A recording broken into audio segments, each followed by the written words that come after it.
Gita, chapter 2, Sankhya Yoga, verse 13.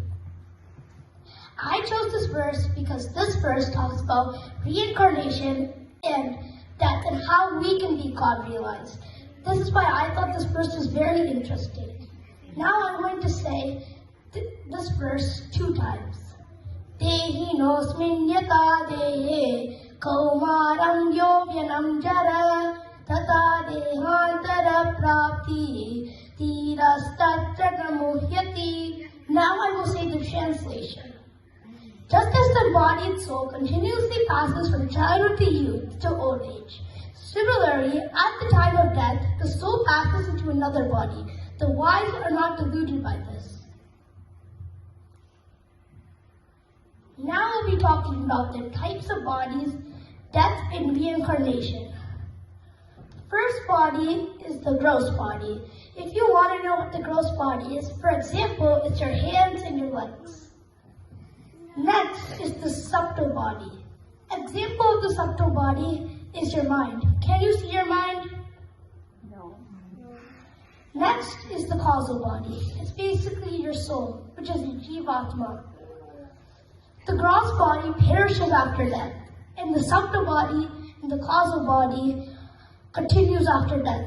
But if our subtle body and our causal body are not enlightened or God realized, it reincarnates to another body.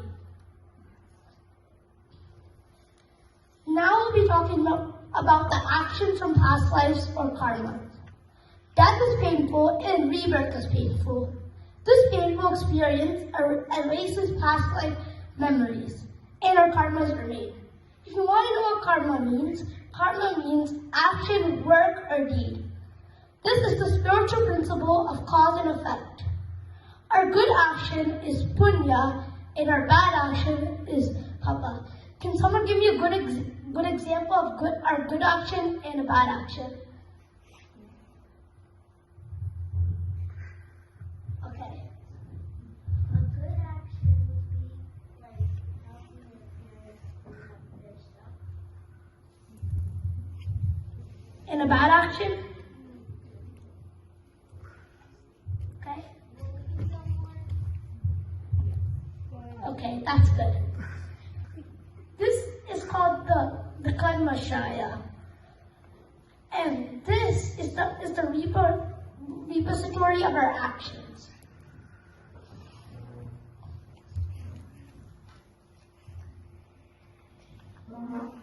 Now I will be talking about the evidences of reincarnation. We are eternal. We existed before birth and we exist after death.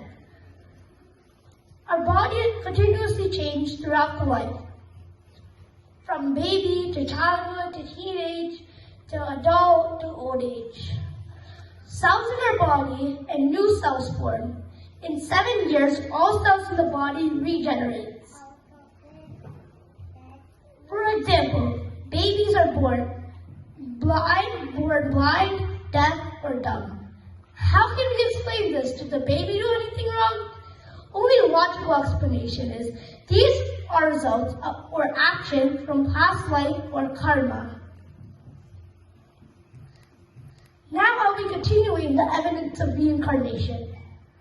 When bodies become dysfunctional, either due to old age or sickness, the soul rejects the body and moves on to a new one. Evidence of rebirth, as suggested in Vedas, is the Nyaya Darshan. Another example is when the baby is born, mother does not teach or train a child how to drink milk. This is because the child has drunk milk in endless lifetimes. Sometimes babies become fearful or happy without any reason. Now I'll be talking about how to break the cycle of reincarnation and realize and unite with God.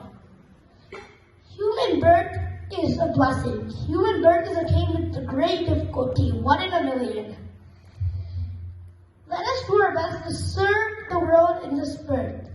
If you want to break the cycle of reincarnation, we have to go through endless lifetimes to be God realized, and we can break the cycle of reincarnation.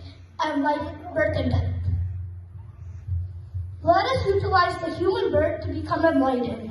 Realize God, be united with the Supreme Lord of universe and creation. We are integral part of unchanging, eternal, ever-present God or Brahman or Purusha that is behind the cause and intelligence of everything that exists. We are not this ego, mind, or body. Let us be God realized with our ignorance removed.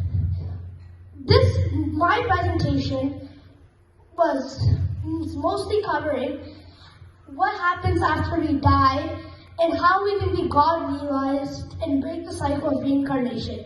Thank you.